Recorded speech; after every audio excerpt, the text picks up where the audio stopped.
guy up a little. Then I'm gonna go play some online.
shooting photos.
mystery predator theory is just that, a theory, it does seem more likely than Ronald in 15 seconds getting up and running off into oblivion, never to be found again, and Anna scaling 10 barbed wire fences in a 24-hour period without a scratch on her body. Unfortunately, though, we'll probably never know the truth. In September of 2004, 49-year-old Robert Springfield, along with his 2 teenage sons, left their home in Wyoming, bound for the Bighorn Mountains in Montana. They were planning to do some elk hunting on the Crow Reservation, which is the homeland of the Crow tribe, and Robert and his family were members of the Crow Reservation and therefore had the right to hunt on their land. The specific spot the boys were going to be hunting was Black Canyon, a particularly steep and rugged area. But Robert was well equipped for this type of environment because he had previously served in the United States Marine Corps in their Special Operations Unit, which would have meant he would have received a very high level of outdoor survival training, which is perfect for living up in the mountains. Robert's sons had apparently learned a lot from him and were very confident outdoorsmen as well. They arrived at the reserve on September 19th and immediately headed out to do some bow and arrow hunting. Their plan was the 2 boys would break off from their father and head over to the edge of the canyon and attempt to drive elk down into the valley so their dad could take a shot at them. But late in the afternoon, the 2 teenage boys had not seen a single elk, and so it was getting to be time to head back to the prearranged meeting spot, and so they packed up their stuff and they headed there. The boys make it to the meeting area, and their father, Robert, is not there. So they sit down and they begin to wait. And an hour goes by, 2 hours goes by, 3 hours goes by, still no sign of their dad. They can't get in touch with him. They have no cell phone service. And so they're thinking to themselves, okay, worst case scenario, he got turned around and he'll have to spend the night out in the cold. But he's got warm winter clothes on. He knows what he's doing. He'll be fine. And so as the sun was setting, the boys did finally leave to go tell authorities that their dad was, lost in Black Canyon somewhere. But it was just not registering for them that this could be life-threatening, that something really bad could have happened to their dad. He was just the Superman figure to them, and it just did not cross their mind.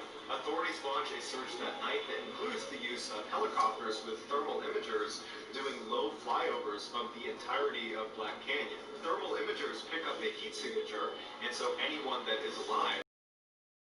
So at night, if you were flying overhead and you saw a person in the middle of a canyon where there's virtually nothing else around them, they would stand out like a bright light. But that night, the helicopters combed all over Black Canyon, and they never saw Robert. However, authorities would say that, this guy, he's trained, former special operator, he probably went and found shelter. So he could be inside of a cave, or maybe he made himself a shelter with tree branches, and it's obscuring him from the thermal imager, and so we'll just have to look tomorrow. But the next day, despite bringing out hundreds of searchers and bloodhounds and people on horseback and 4 helicopters and planes flying overhead, there's no sign of Robert. And after several weeks of still not finding any sign of Robert, they ultimately called it off. The family was obviously crushed, but more than that, they were just dumbfounded. The idea that something bad had happened to Invincible Robert, that just didn't add up for them. And so after the official search was terminated, they would continue to make trips into Black Canyon looking for their father, their husband.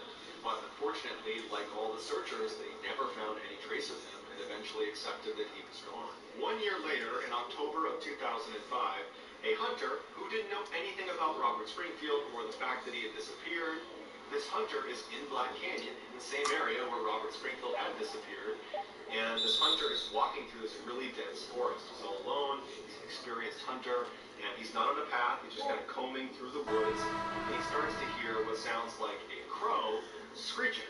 And at first, it doesn't really register with him. It's only in retrospect that he recalls this sequence of events. As he kept walking on, the screeching intensified to the point where he just could not ignore it. And so he stopped and turned to listen to the screeching crow that he couldn't see through the dense forest, but he could tell it was in that general direction. This hunter said as soon as he stopped and he turned and began actively listening to this crow, he had this weird sensation that the crow was trying to actively communicate with him. It was a very strange experience. He had never had anything like it in his entire hunting career, and he spent lots of time outdoors. And so he felt like he had to go over and see what was going on with this crow. And so he starts walking towards the crow. He still can't see it. It's very thick vegetation, and he's getting closer and closer, and he gets to a place where where he can just barely see this crow. It's in a clearing. There is this large tree stump right in the middle of the clearing, and this tree stump is not short. It's like 6, 7, 8 feet high in the air. It looks like this tree had broken in the middle and fallen over, and this crow is sitting on the top of this kind of gnarled stump. And the crow is just incessantly screeching, and from this hunter's perspective, you can see the crow, and he's kind of staring at it. And as the hunter is looking at this crow, the crow suddenly turns and looks directly at the hunter.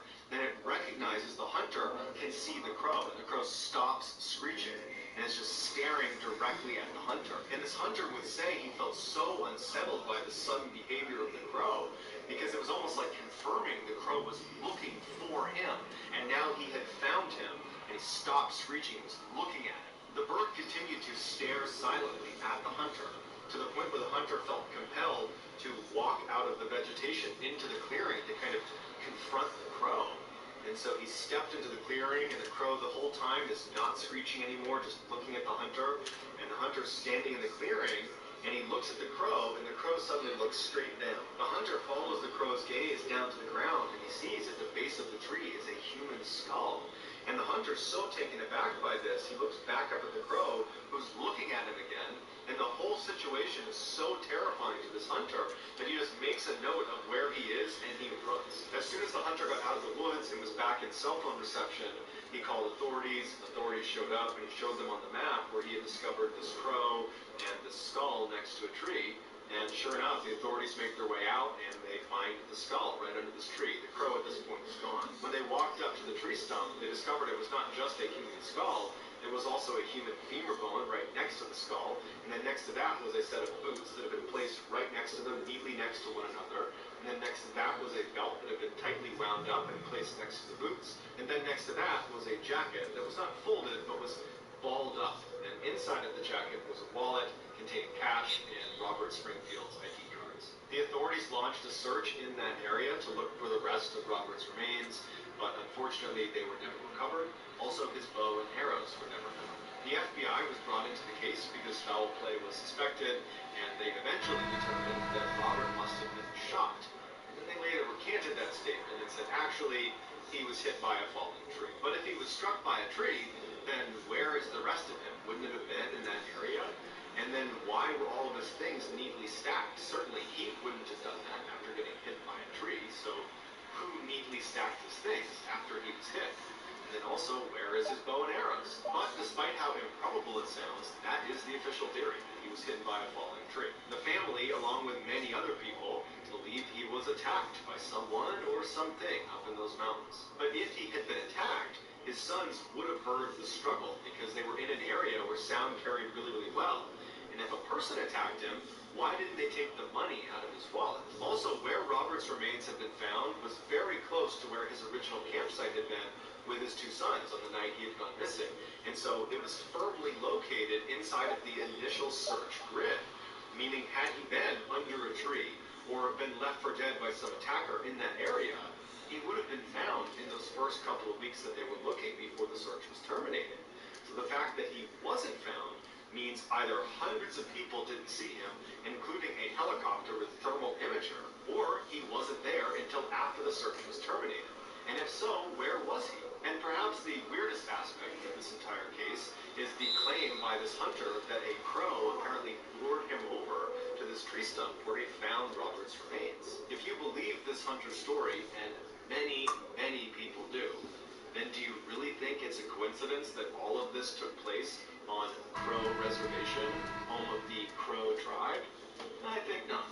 But will we ever know the truth about what actually happened to Robert? I don't know. So that's going to do it, guys. If you found the secret in today's episode, let us know in the comments what it is and where you found it. So give us the timestamp. And if you're the first to do that, we will pin you at the top of the comments section. If you enjoyed today's video and you haven't done this already, please give the like button VIP access to the King to Cow roller coaster at Six Flags Great Adventure New Jersey. In order to be a Hawaiian redneck, of course, Hawaii is pretty much, if you think about it, it's just islands that are out in the boonies. And a redneck, in order to be a redneck, you have to be innovative with what you got. The case we're going to look at today is so messed up that British courts have banned all media outlets from ever revealing the true names of As such, the names you're going to hear today have all been made up. But before we get into today's story, if you're a fan of the strange, dark, and mysterious delivered in story format, then you've come to the right channel, because that's all we do, and we upload 3, 4, even 5 times every week. So if that's of interest to you, please offer to water the like button's plants while they're away on vacation, but instead of watering them, just crank their heat up to max and never come back. Also, please subscribe to our channel and turn on all notifications so you don't miss any of our weekly uploads. Alright, let's get into today's story.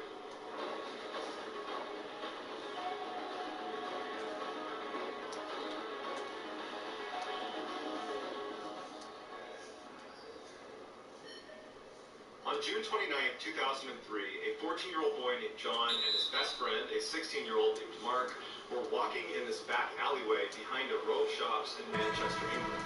Mark had asked John to go back there, to which John was a little bit confused because it was just a dead end back there. But he went back there anyways because he figured, Mark must have a reason.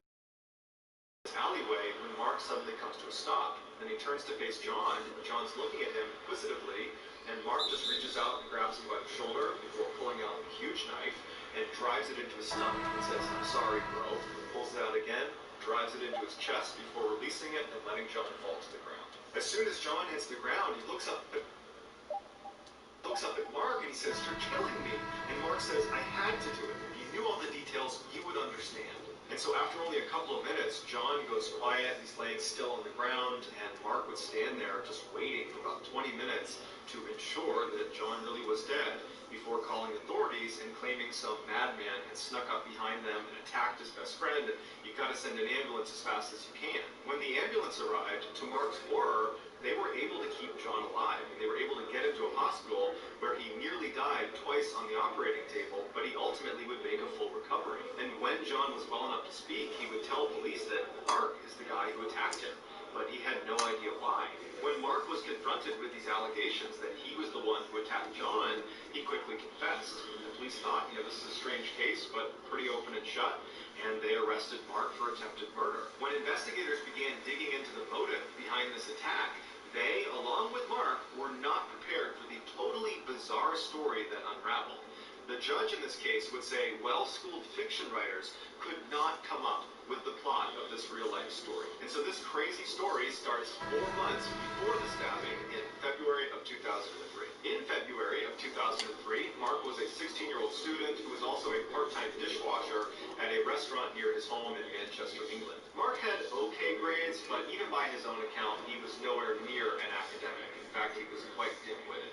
He was very close with his family, who all lived in a very modest home in a very modest neighborhood. By all accounts, Mark was living a very ordinary life. That year, Mark discovered an online chat room for teens in Manchester, England. And it was designed to, make friends and talk about fashion and sports. And initially, when he logged into this chat room, he was just watching. He wasn't really participating. But over time, he became a very active user, and in fact, became totally obsessed with this chat room and basically put everything else in his life on the back burner to the point where his grades were tanking and he was staying up all night. This really took over his life.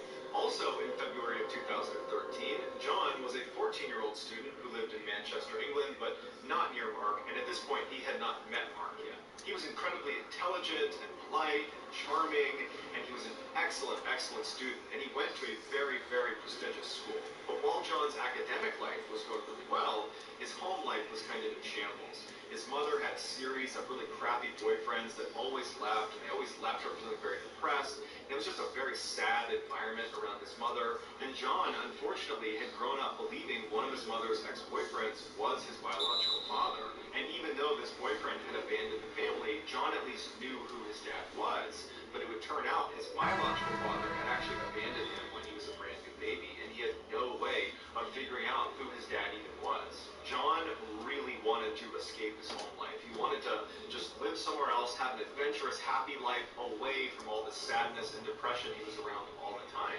And so it was in that frame of mind that he discovered this chat room, the same one that Mark had discovered. Although they don't know each other yet, they're both entering the same chat room. John's initial interest in this chat room was not nearly as high as Mark's was. Mark pretty much immediately became obsessed with being in this chat room.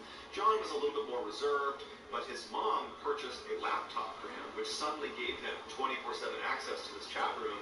and he found himself going on there all the time, to the point where he was staying up all night and even skipping meals just so he wouldn't have to leave his screen even for a few minutes. The main focus of this chat room was supposed to be sports, movies, and entertainment, but the real reason teenagers were flocking into this particular chat room was to flirt with each other. And Mark and John were no different. They both really enjoyed, these flirtatious interactions they were having with different girls on this chat room. But John's interactions with the girls was very friendly and wasn't going to go anywhere. It was not really intended to. Whereas Mark fell head over heels in love with the girl he was flirting with, and her name was Rachel. Rachel was a 16-year-old living in Manchester, England, who worked at a gym, and when Mark saw her pictures, he was just totally smitten with her, and he sent her a direct message, not really expecting her to write back, but she did, and she seemed at least somewhat interested in him. And that night, they stayed up all night chatting with each other, and Mark is just over the moon. For the next couple of days, Mark and Rachel were talking nonstop on this chat room, and then at some point, Rachel says, "Hey, I really want to introduce you to this guy I met on this chat. He reminds me a lot of you. I think you guys would get along great. His name is John." And Mark was like, "Okay, cool." So Rachel introduced him to John, and they hit it off right away, and the three of them formed their own separate chat thread outside of the main chat room. And very quickly, through this separate chat thread that they were on pretty much 24/7, Mark and John would become best friends, and Mark and Rachel would fall deeper and deeper in love with each other. Every time John and Mark were in this chat room, they would use a web camera, but Rachel didn't have one. And initially that really frustrated Mark because he wanted to see his girlfriend in real time.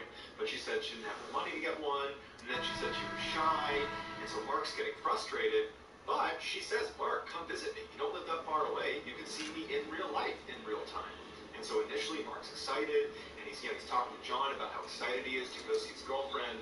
But then he gets cold feet, and he makes an excuse, and he doesn't go. Rachel's disappointed, but she asks him again a couple more times if he'll come visit her, and every time he would agree, and then he would kind of chicken out. But after the last time he canceled on her, he finally got the courage up, and he invited her to come visit him.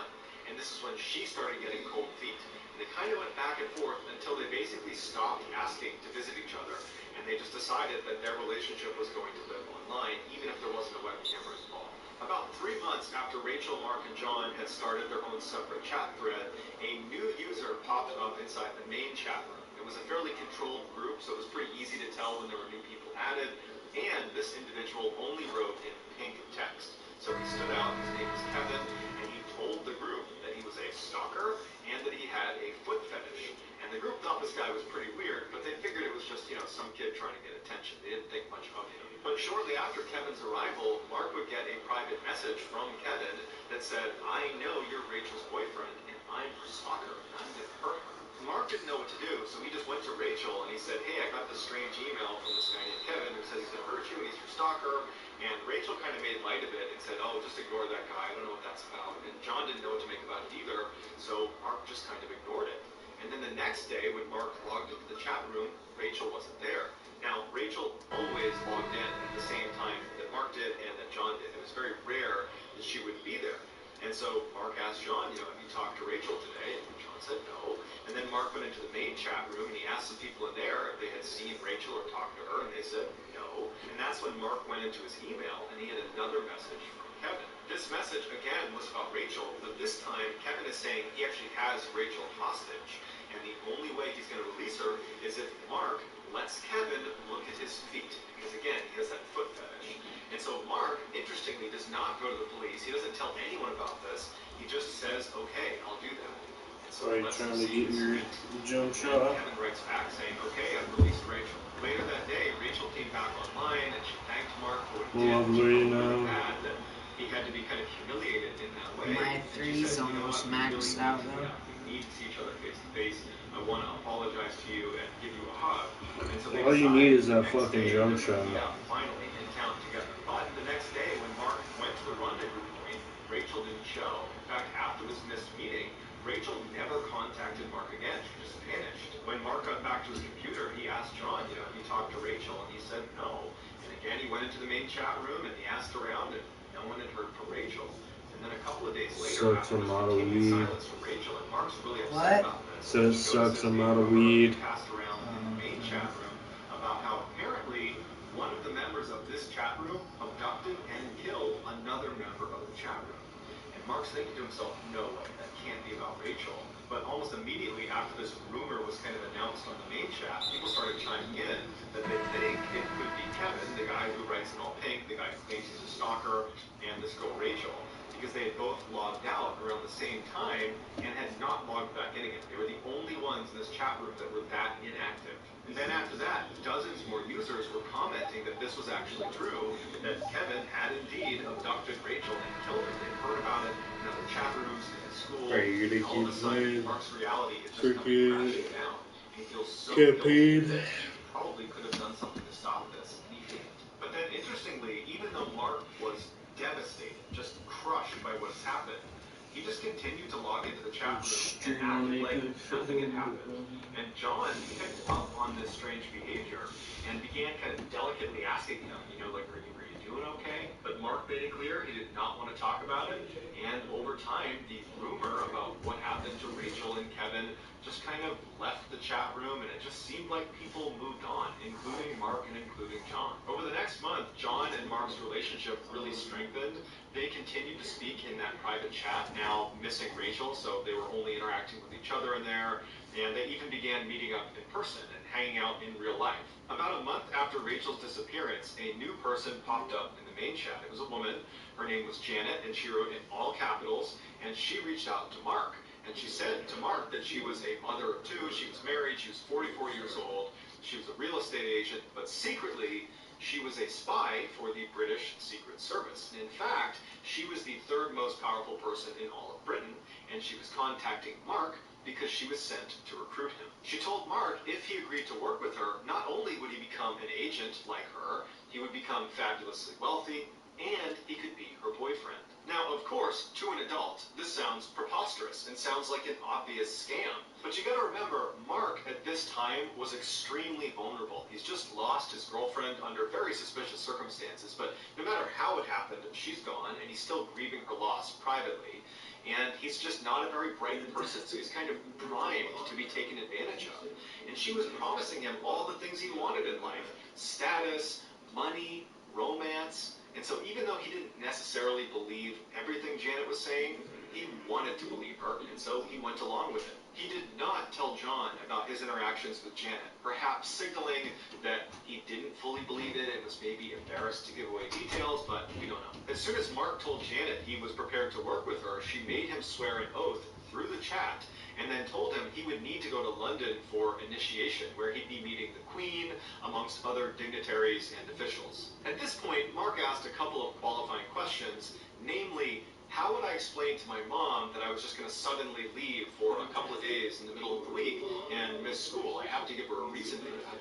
And she would say, your mother will be looped in on this process. In fact, once you go to London for initiation, we'll be in touch with her, giving her progress reports on how you're doing, and you'll have 2 opportunities every day to call her. Feeling satisfied that this was in fact legitimate, he told Janet, okay, when do you want me to go? And she said, well, there's a caveat. You have to pass a series of tests before you're going to be allowed to go to initiation. This is where Janet explained to Mark why he specifically was being recruited. She said his friend, John, was actually not named John. His real name was James Bell, and he was a very, very important person. But she couldn't say why until he passed his first test. And so Mark's very confused by this, and he says, okay, well, what's the first test?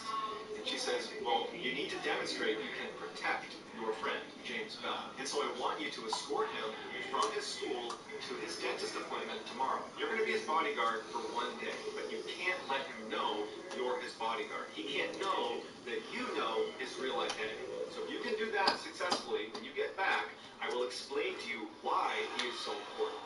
At this point, Mark is very committed to this, so he says, yep, I'll do it. He reaches out to John that day, and he says, hey, can we hang out tomorrow? And John tells him, yeah, but I have a dentist appointment right after school, so maybe after that. And Mark says, oh, don't worry, I'll tag along for your dentist appointment. And John's like, great, I could use the company. So the next day, Mark meets up with John, a.k.a. James Bell, and he walks with him from his school to his dentist appointment. And he doesn't notice anything suspicious, so he doesn't need to do any bodyguarding duties. And after the dentist appointment, the 2 of them just go to a mall and they spend the rest of the day together. Once Mark got back to his house and opened his computer, there was a message waiting for him from Janet. And the message said, we had agents following you, and you did a great job. You passed your first test. Now I can tell why James Bell, your friend John, is so very important. And she told him that at the bottom of the Atlantic Ocean is this big safe that only a couple of countries know about, and inside of that safe is 568 billion pounds, and it belongs to the Queen. But only one person has access to that safe, and that person is James Bell. Literally, his body would need to be in front of the safe for its special scanner to scan him, recognize it as James Bell, and then it would open its door. Despite its implausibility, Mark believed this was real. Not so much because he naturally believed the safe at the bottom of the Atlantic Ocean was real, but it was because he totally believed Janet was real. Janet had the ability to know what he was wearing, where he had gone that day, what he was up to. I mean, she seemed to know everything about him, and it's because she told him she has agents monitoring him all the time, disguised as bus drivers, teachers, mailmen, that basically he was under constant surveillance. And she explained to him that that's what happens when you're being recruited. We have agents watch you. So when Janet gave Mark his final test, despite how shocked Mark was at what he had to do, he was willing to do it because he really believed he was doing it for the government. The test was simple. Mark needed to kill John, aka James Bell. And she explained to him that James Bell actually had an inoperable brain tumor and he was going to die any day. And if the wrong country found out about this, they could steal his body after he died and they could use his body to gain access to the safe. And so we need to preemptively end his life, take control of his body, and get that safe open. She told Mark if he completed this test, he would move on to the initiation phase in London where he would meet the Queen and he would get his first paycheck of 80 million pounds and he would officially become Janet's boyfriend. Mark is in so deep at this point, he is fully committed and he says, yes, I'm prepared to do this. And she says, okay, your new name is Agent 47695 and you need to go buy a large knife. She said there was going to be an abort code for this test, which was going to be 6969, and if at any point he hears anybody say that to him on the day he's supposed to carry out this attack, that means it's off and do not do it. So on June 29, 2003, around 11 a.m., Mark and John, aka Agent 47695 and James Bell, met at a bus station in Manchester. Mark took John down the alleyway that Janet had instructed him to go down to commit the stabbing, and she had assured him she would be one of the first people to arrive on scene. She would be dressed as a detective, and she would ensure he did not get arrested. And so once he was in position, Mark turned around, grabbed John by the shoulder, pulled out his knife, said he loved him, and then began stabbing him. When the police arrived, Janet was not there, and Mark, after giving his statement about what happened, was asking the police officers, when's Janet going to be here? And no one knew what he was talking about. After John survived the attack and said Mark was the one who attacked him, Mark would tell police, you gotta find Janet. She's the one who could explain what's going on here. But Janet never arrived because Janet didn't exist. Neither did Rachel. Neither did Kevin. Neither did James Bell. Neither did 189 other accounts that Mark interacted with on a daily basis inside of that chat room. And all of those fake accounts were determined to be controlled by one person, and that one person was John. When John was confronted with all these confiscated chat logs that clearly showed he was behind all of these accounts, he confessed. John said he never entered this chat room in order to do any of the things he did or, to manipulate Mark. He said when he joined, he just saw a picture of Mark and was kind of in love with him and wanted to get closer to him but didn't know how. So he created Rachel in order to get closer to Mark, but then became jealous of Mark's love of Rachel, so he killed off Rachel using Kevin, and he didn't expect Mark to believe it. He thought he would pick up that this is all made up when he's involving this stalker that's abducting and killing Rachel. But when he saw Mark totally believed it, John realized, wow, Mark's pretty gullible. I wonder what else I can get him to believe. And before long, he created Janet, who had complete control over Mark. And originally, John was using Janet to make Mark spend more time with John. He was going to be the bodyguard of James Bell, which was really John. When John started to feel guilty about what he was doing to Mark, he realized there was no good way out of this without kind of exposing himself and definitely losing his friendship to Mark, something that, in a weird way, he really, really cherished. And so he decided that the only way to end this was for him to die. And that's when he had Janet flip the script from protect James Bell to kill James Bell. And even on the day where he was going to get attacked, he had given that abort code. So maybe some part of him thought, I don't necessarily want to go through with this. But he never used the abort code. He was literally prepared suspicions that something was up with Janet or even Kevin or Rachel, but he never suspected John was behind any of these accounts. He learned about this betrayal when they were in court, and John is confessing once again to being behind all of these people that Mark had been interacting with. Apparently in court, when Mark is hearing this for the first time, he was just standing there, mouth open, just completely dumbfounded that he's hearing this. And then he would say afterwards, I've been such a fool. Mark was convicted of attempted murder, but he only spent 8 months in jail, and then he was given a 2-month probationary period where during that time, he could only go on the internet with supervision, and he wasn't allowed to enter into any chat rooms. John was convicted of inciting his own murder, which no one else has ever been charged with, so this is a first. And he was not given any jail time, but he was given 3 years of probation, where in that time, he was not allowed to use the internet without supervision, and he also was not allowed to enter into any chat rooms. And both boys were told they had a permanent restraining order on the other. So for the rest of their lives, they will never interact. So that's going to do it, guys. If you found the secret in today's episode, let us know in the comments what it is and where you found it, so give us the timestamp. And if you're the first to do that, we will pin you at the top of the comments section. There are older people who continue to work, and I want to be one of them. Far and away, the scariest part of the story is Jason's when he brings the Dybbuk box home and he goes to bed that first night and then the following night what he sees in his living room. But before we get into today's story, if you're a fan of the strange, dark, and mysterious delivered in story format, then you come to the right place because that's all we do, and we upload 3, 4, even 5 times every week. So if that's of interest to you, at the next solar eclipse, offer the like button a pair of children's cardboard 3D glasses and tell them that they can look directly at the solar eclipse with these on. Also, please subscribe to this channel and turn on all notifications so you don't miss any of our weekly uploads. Alright, let's get into today's story.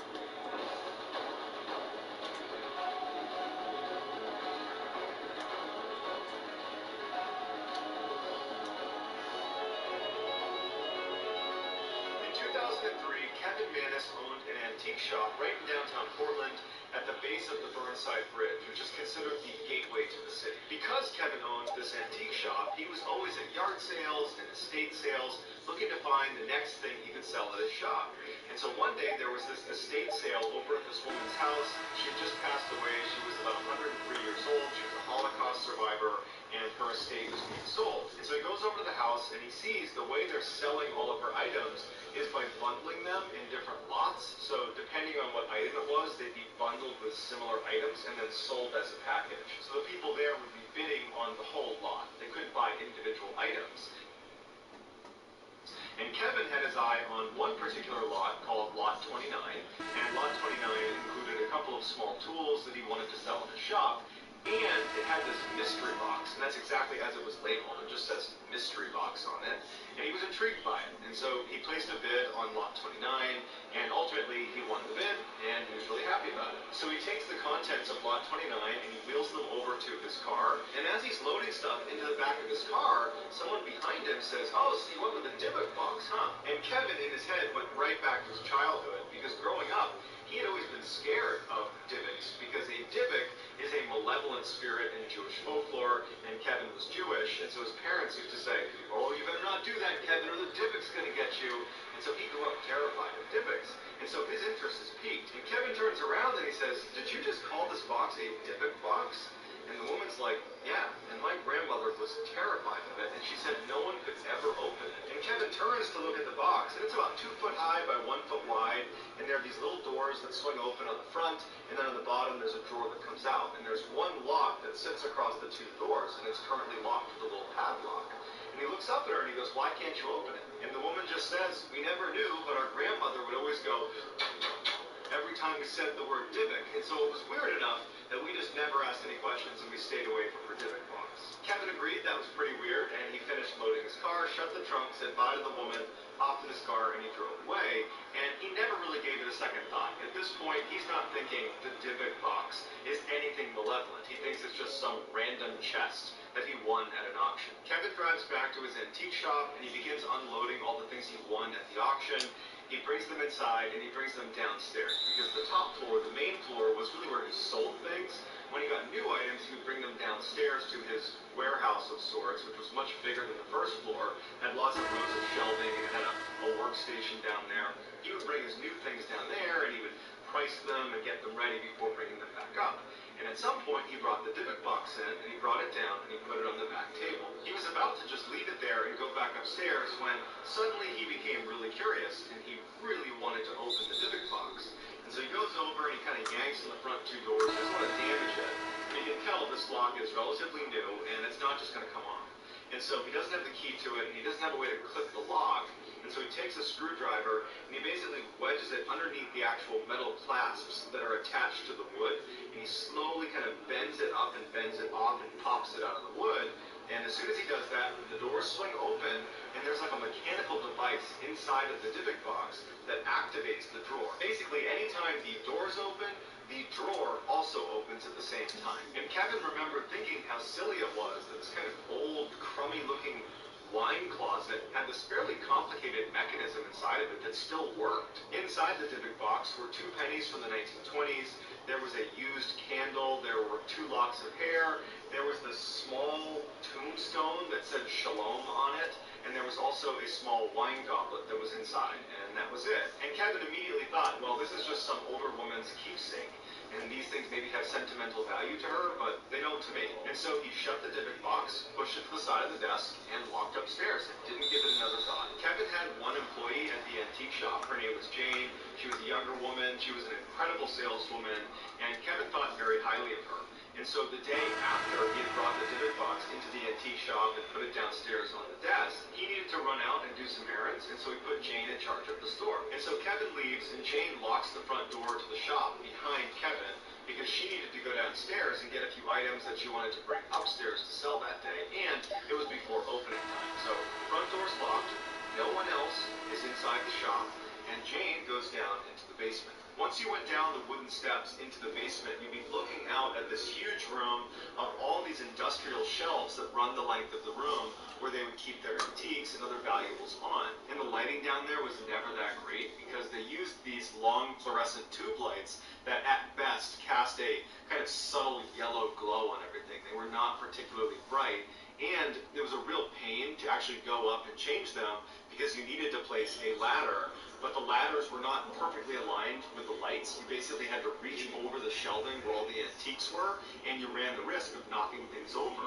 And so a lot of times, Jane and Kevin would wait until you were down to like 1 or 2 crappy working lights before they'd say, okay, we really gotta go up there and replace some of these bulbs. And so as it happens, this day, they're down to like 2 or 3 working lights. So in classic horror movie fashion, she's going into this dingy basement with very poor lighting. And so once she gets to the bottom of the steps, she walks to the far end of the room, a little bit away from where the Dybbuk box was placed on that back table. She's in the other corner in the back of this basement, and she's getting some things off the shelf, when all of a sudden she stops, and she can't help but shake the feeling that she feels like someone is watching her. Now, she is down in this basement all the time, whether it's well lit or dark, whether Kevin is there with her or she's alone. This is a place she goes all the time, and she's never had this feeling before. There's no way to get into the basement unless you come down the stairs, and she locked the front door, and she was the only one who came down the stairs. She hasn't heard anything. There's no other way to leave this space. So she doesn't know where she's getting this feeling from, but she really can't shake it. And as she's kind of looking around, and she's starting to get a little bit paranoid, the phone rings. They had a landline that was on a table right at the base of the stairs. The phone rings down there and startles her. And then it kind of jumps her back into reality, and she's like, okay, I'm getting paranoid.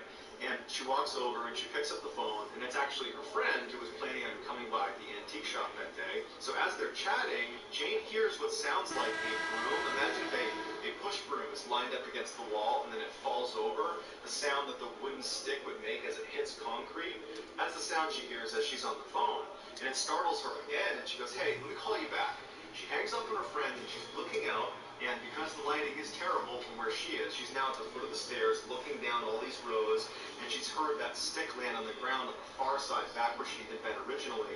She's kind of looking around, and she can't see anything. And so she takes a deep breath, and she begins walking down the rows to see what fell over. And as she's walking down the row, something smashes behind her. She turns around, and one of the fluorescent tube lights has fallen from the ceiling and smashed onto the ground. And so all of a sudden, she doesn't want to explore this falling broom that's behind her in the dark corner of the basement.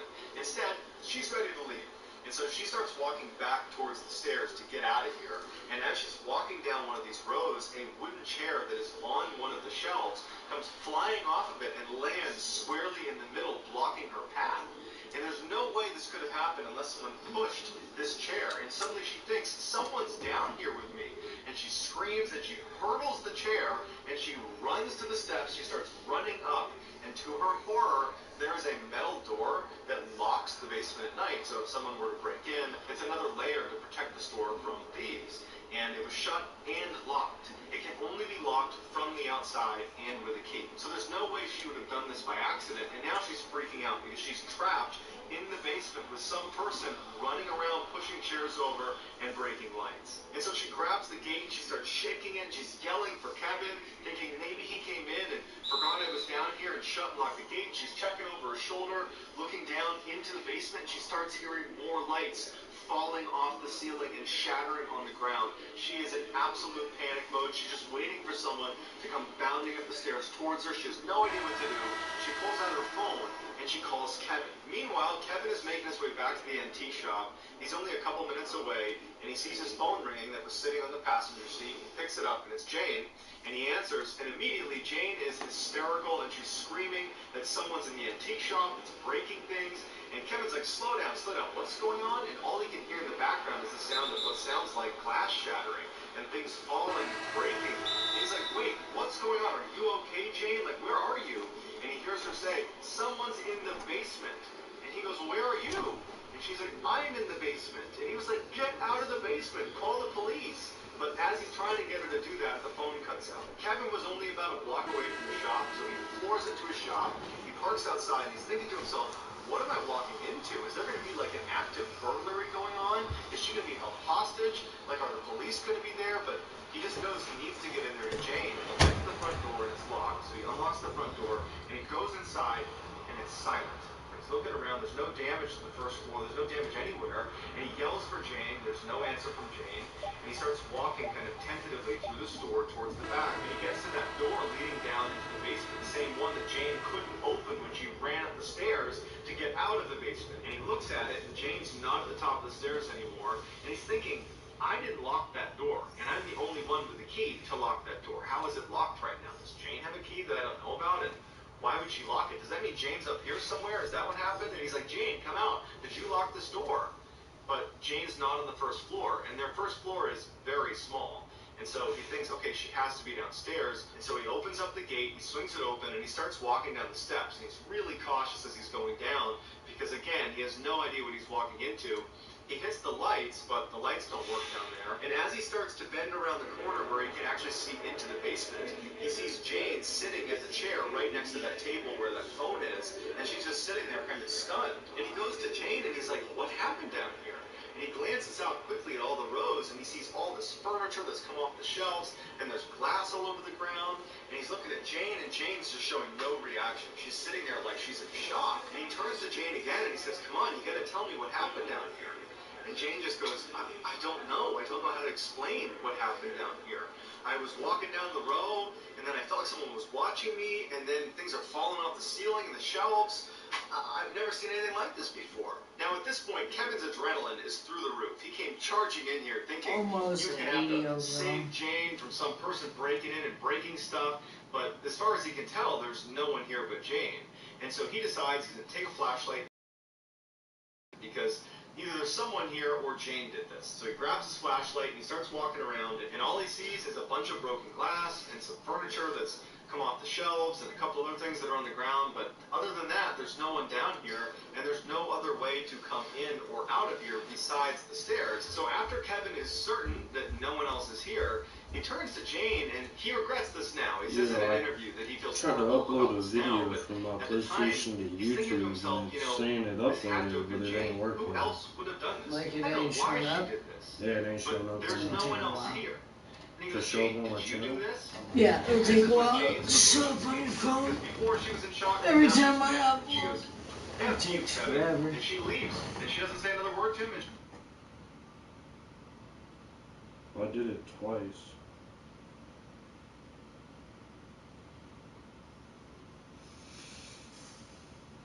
What's it called? This is my Fortnite video. Yeah, it didn't even up yet.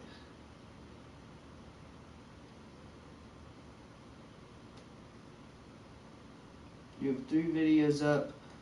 One has 49 views and then the other 2 have 10.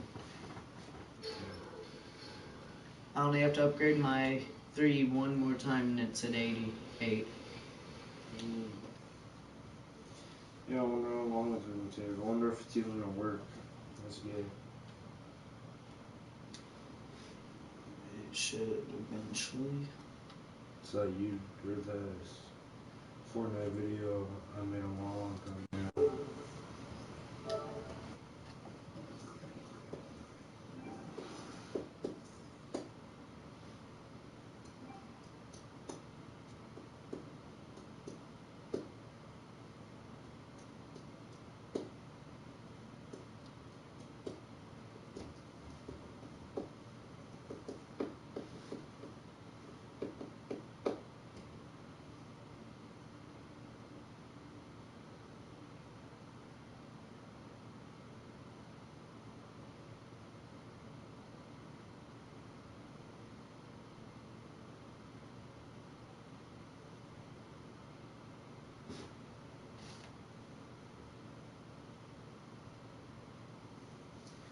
Yeah.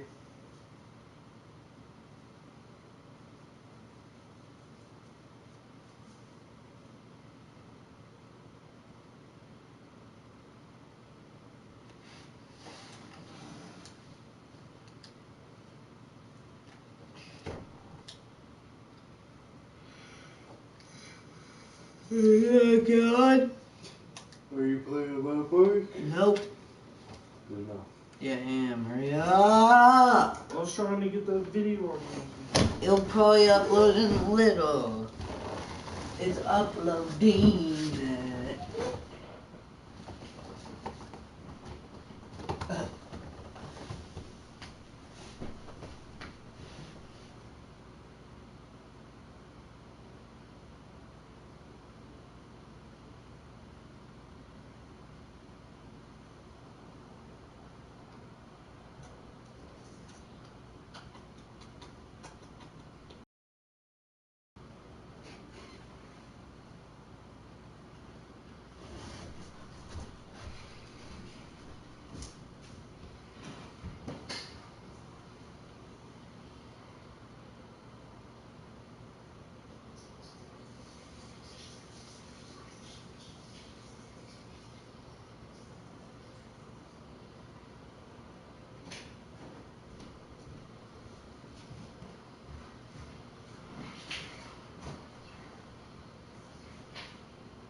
Wendy's Baconator is the ultimate bacon cheeseburger that's got all other cheeseburgers feeling like.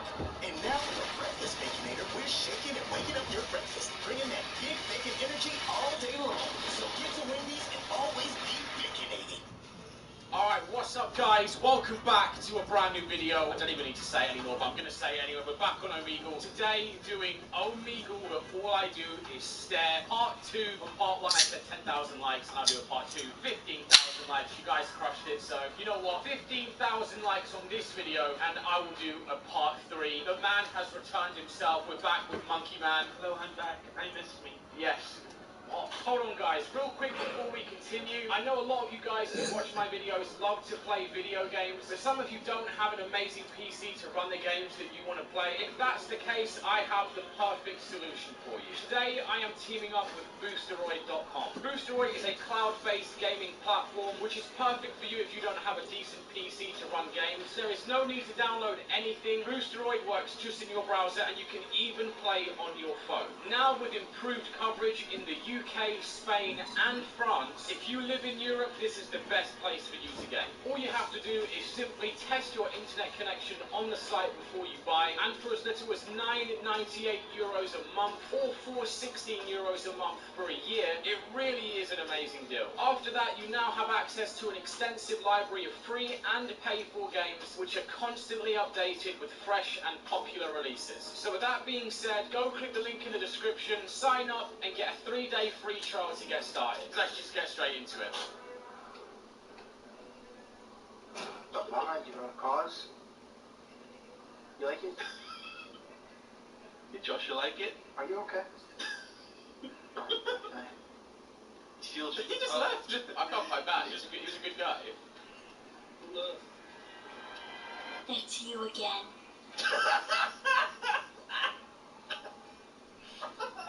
I know you. Wait. Accusing searching. He's scaring me. He's hacking you? Yeah, that's what I thought he was doing. I think he's going to take me out somehow. Tell me why I thought you were in the shower first.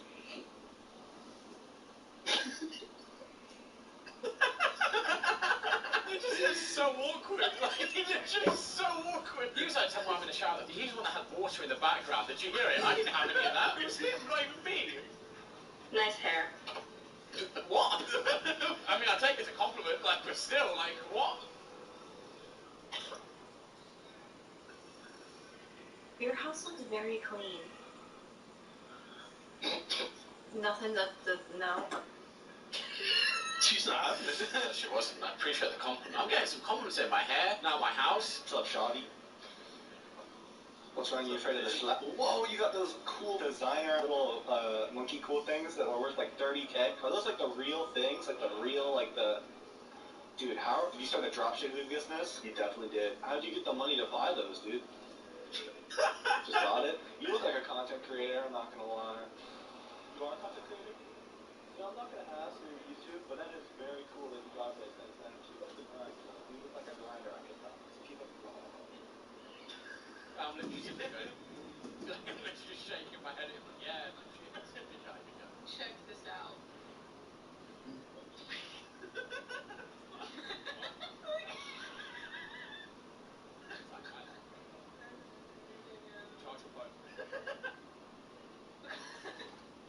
What? I have a picture of a nipple.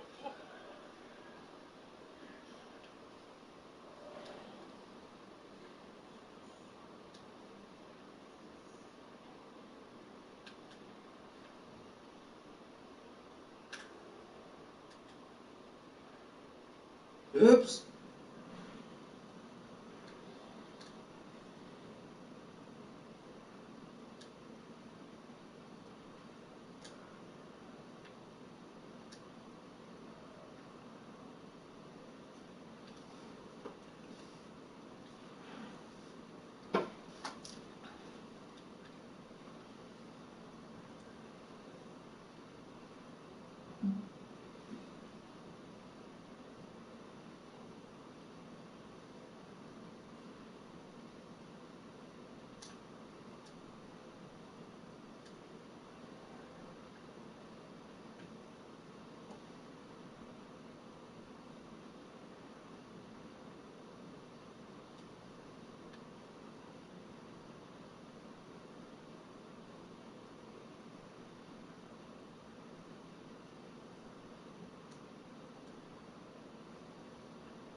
Oh!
Perfectest alley-oop in the whole world. And you just don't take it.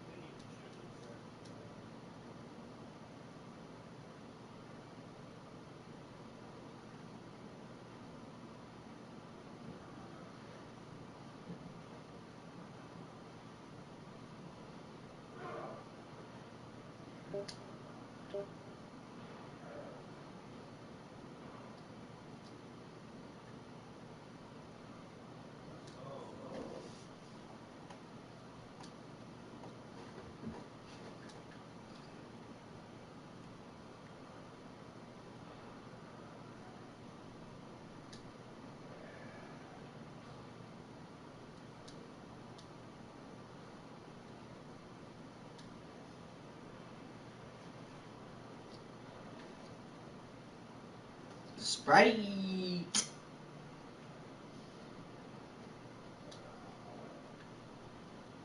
Sprite.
What?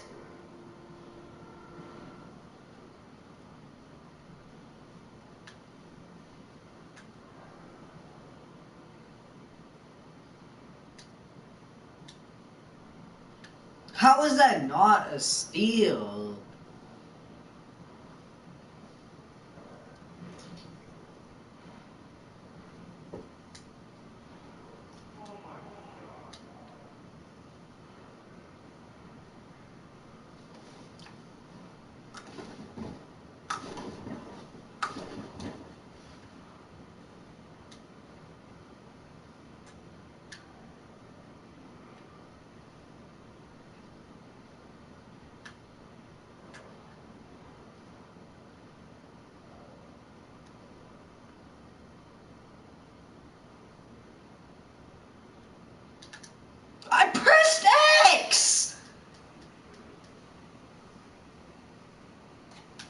Bro, I pressed X and the grab didn't even pass. This game be tripping.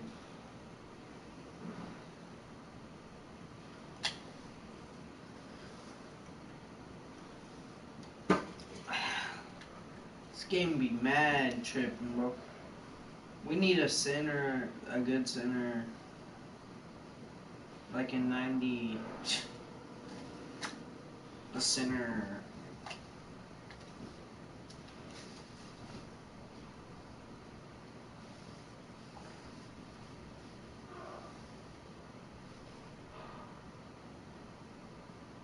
What? That wasn't a hero.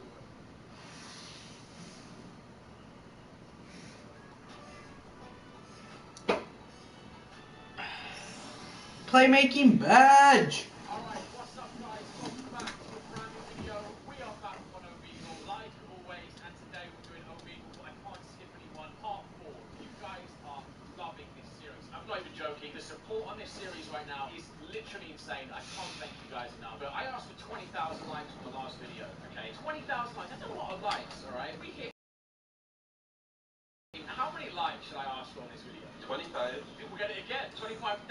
Yeah. Alright, you know what? 25,000 likes on this video, and I will do a part 5 to this series. You heard right there, back from Monkey Man. Hello. You got an intro today? No, just hello today. Wow. It's just, you've got nothing planned, mate. That brain's not working. Hello. Literally, you know what? Doesn't matter. Let's just get straight into it. Hello. I like your camera angle. Thank you. I didn't like it. You went, really?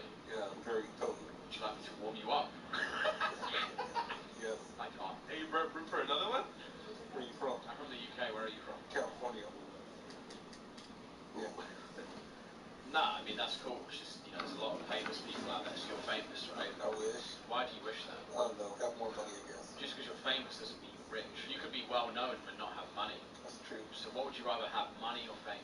Money. So you're a gold digger. No. So you're a fame digger. I guess I have no idea what that is. Do you collect Pokemon cards? I used to long time ago. Do you want to give me them? Do you have any you could give me? Probably not. No. I think he's flirting with you. Are you flirting with me? I'm 12.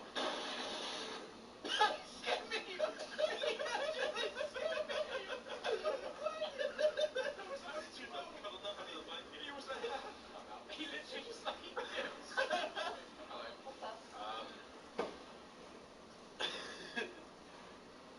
I think I know you. Where are you from? I'm from America, So I live in America, but like, what state are you from? Nebraska. Oh, okay, yeah, I don't know you. I didn't even know that place existed, to be honest with you. Yeah, I'm from New York. Oh, okay, nice to meet you too. She doesn't like New York, does she? She doesn't like New York. Hello. Hello? What just happened? What? She blinked twice, I blinked twice. Then she just sit there going. So I was just like, what is even going on? They just left. I feel so bad doing that. Just let the kid go. Sorrow is hard, bruh. Just listening to Sorrow right now. You like Sorrow? Yeah, he does. Yeah. Hey! Yeah. Hello. Are you okay? Oh, typing. They're typing. India. India. Nice. Yeah, cool. What's that got to do with anything? Oh, I guess I'll put where I'm from. Nice. Yes. Caps, I guess. He's shouting at you, George. Yeah. I mean, subscribe my channel. Sure. What is your channel? Black Tiger Op. Okay, I've just subscribed. I did as well. Turn the notification bell on as well. Show me. It's on my computer. I can't show you. Say you're a big fan of all this PUBG mobile I like videos. your PUBG videos. Yeah. See, I told you I subscribed. Do you want to subscribe to me? Alright, this is my channel. Joshy. You see this, guys? If you're an upcoming YouTuber and you want to get subscribers, just go on Omegle and ask people to sub. Alright, it works. That's how I got my 1.2 million subs. Alright. That's me. And click the bell. Notifications all.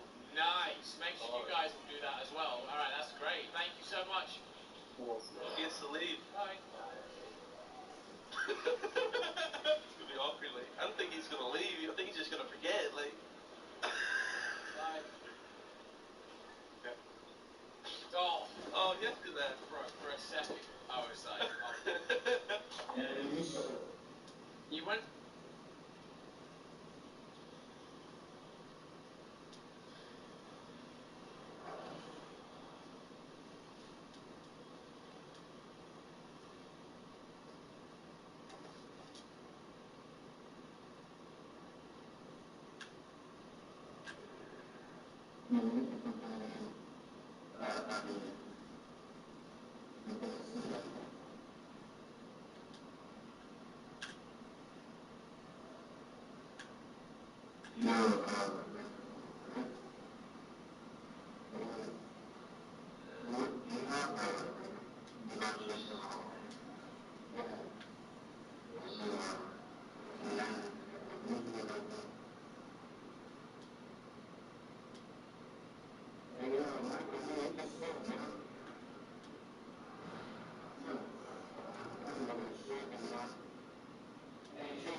Like Sprite.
What are you doing?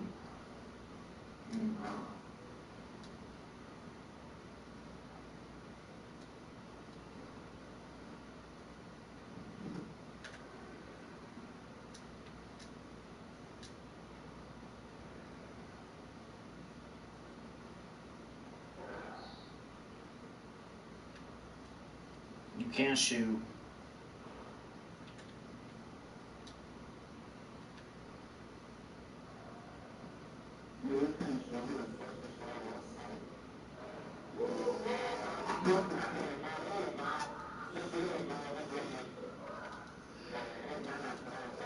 So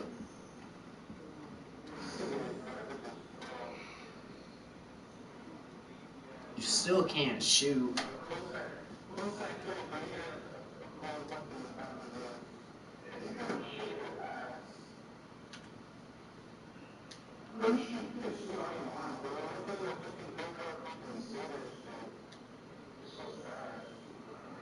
Thanks for the ball.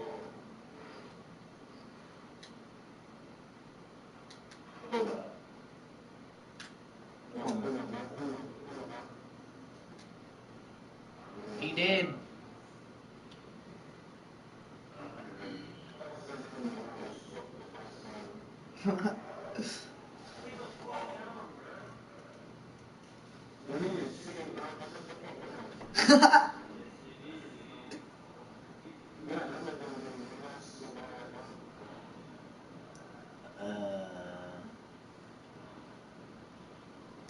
Middle.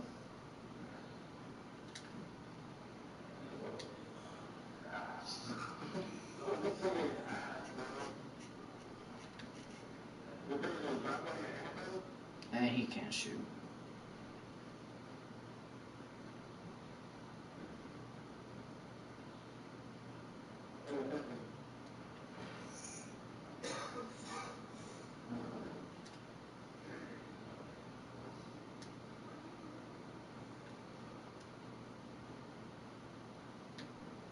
Oh my. Let's go Buffalo Bills.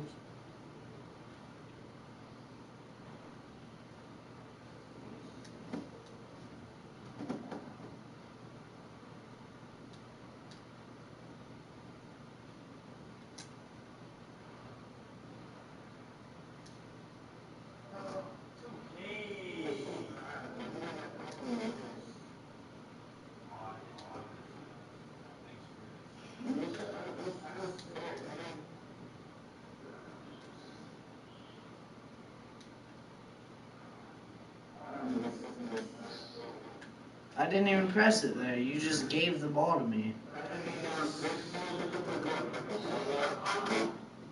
You gave me the ball still.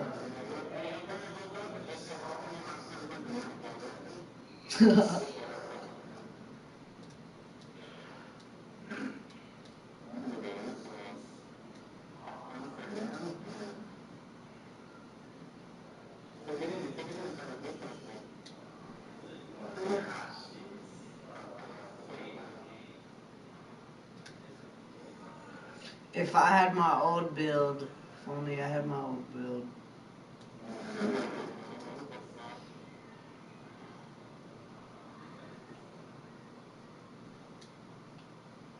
Oh my gosh. I have 2 reaches only.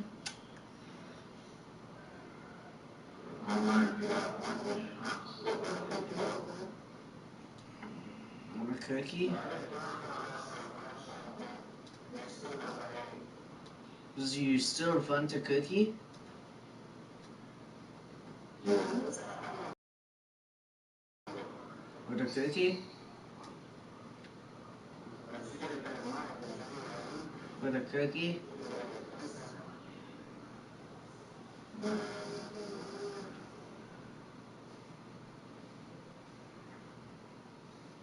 My mic is a camera.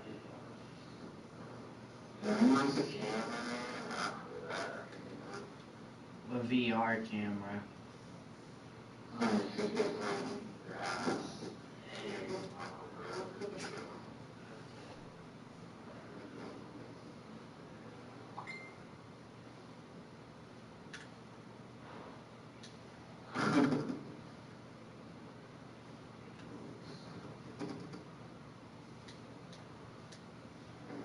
And I'll shoot it.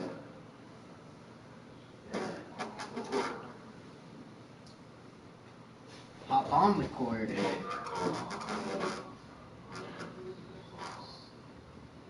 sound like you're dumb.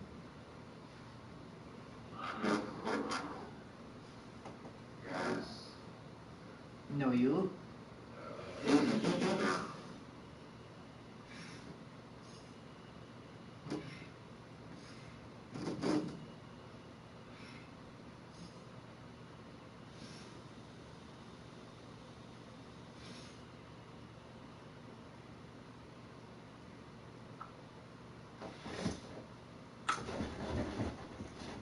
Check out my stream.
Oh, I passed the wrong one.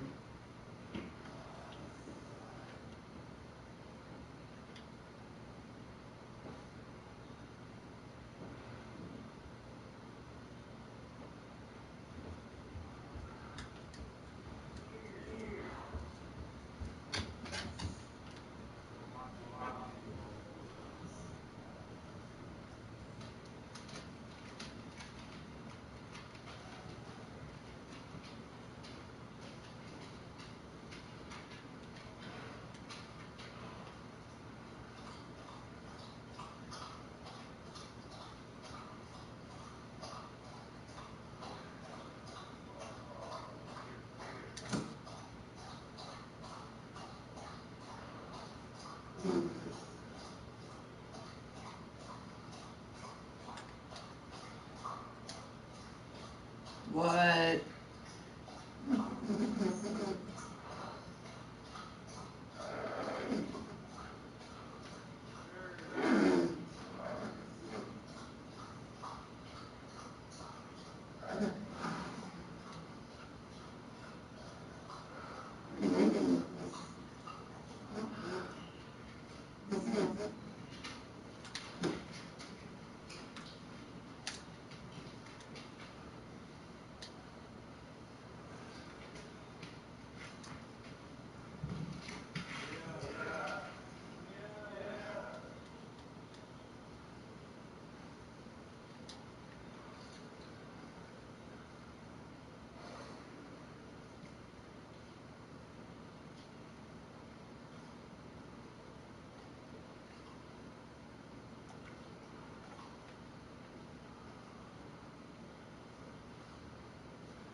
Man, I want to try getting the last point.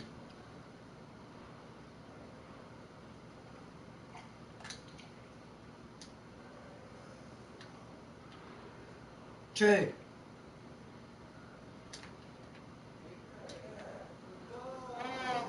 Got that last point.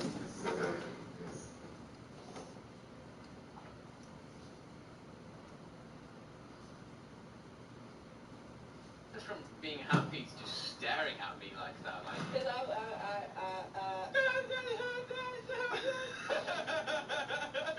Are you on Discord? I am, yeah. I mean, I have Discord, yeah. No.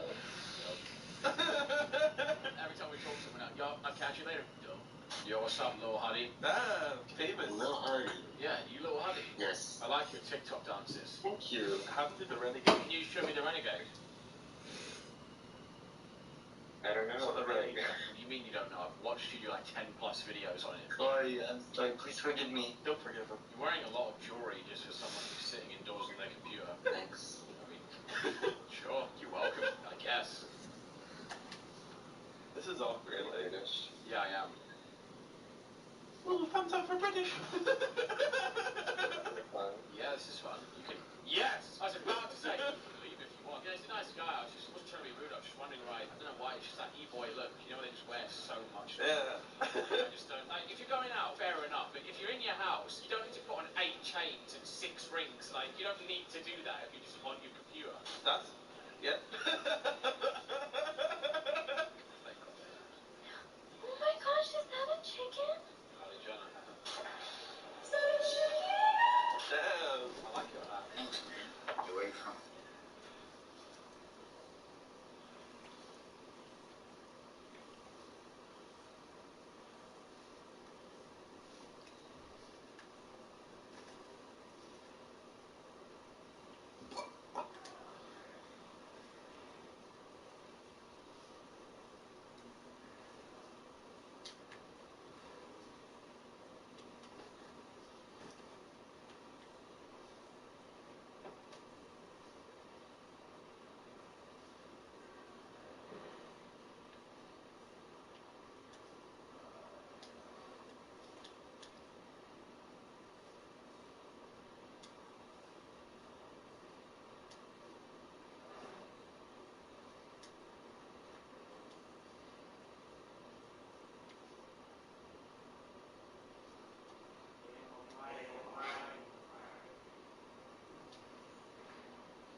Jesus.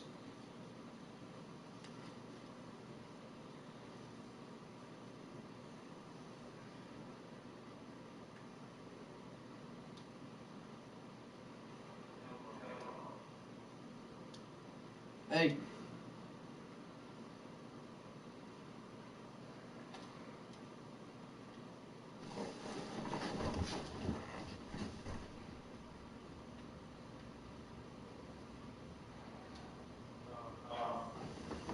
That's an oops.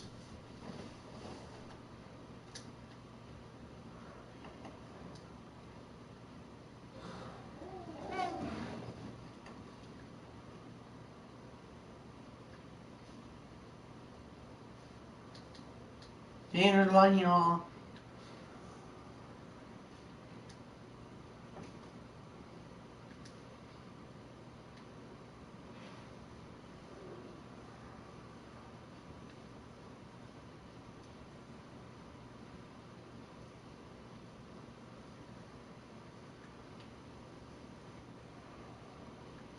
Hey.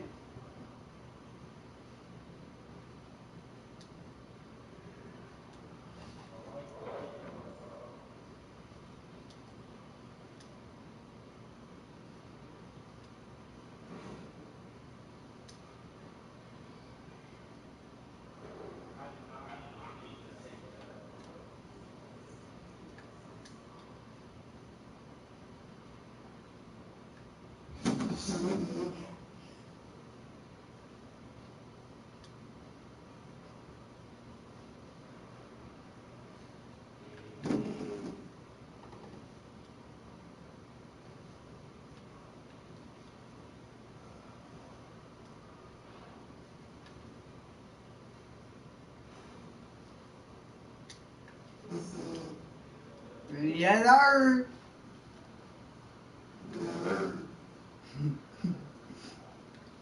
Yeah. Oh, I thought he was gonna jump or go for it.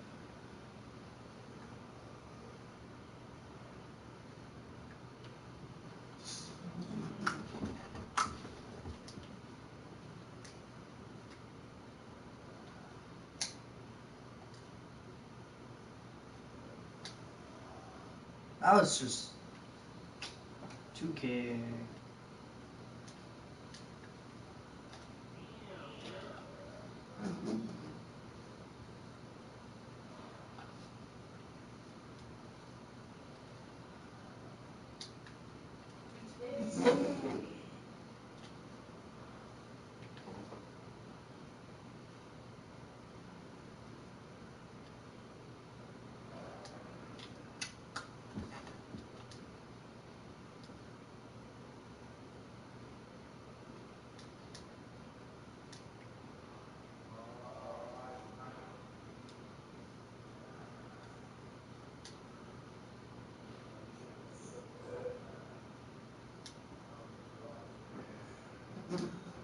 What? Hey, I'll.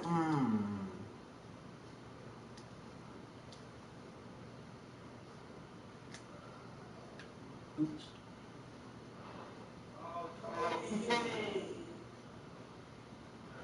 Too gay.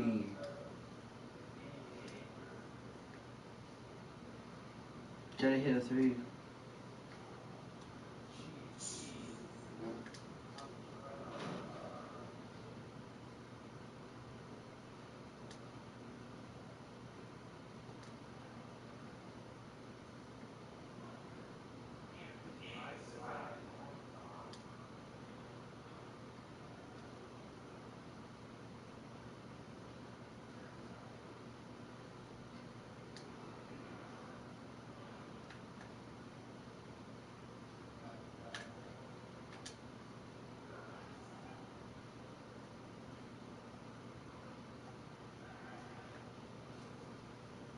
Let's get a stop.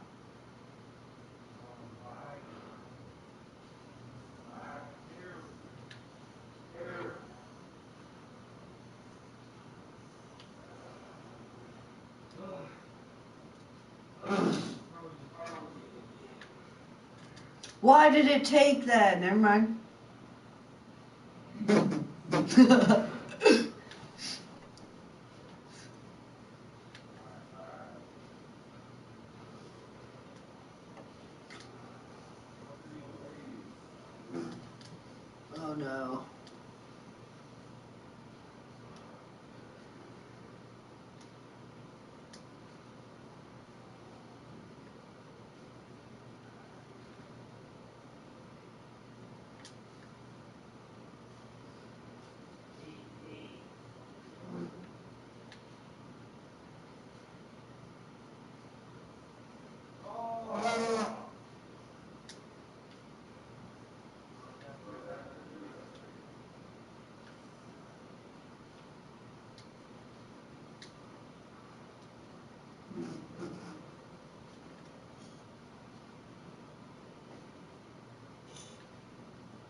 got is.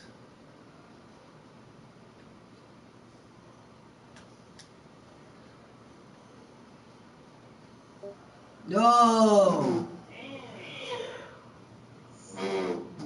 So close! But yeah, so far. Can't believe.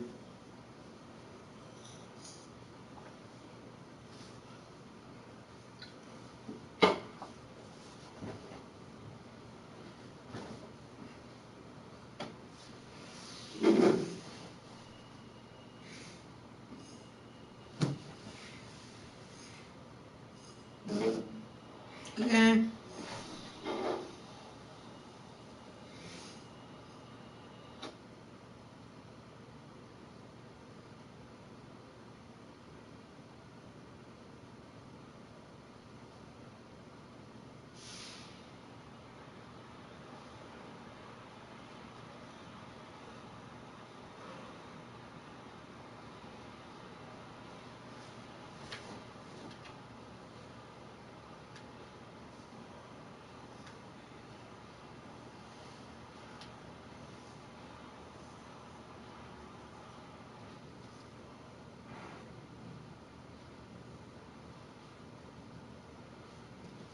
Yo, Che! I'm gonna get off! What? I'm gonna get off!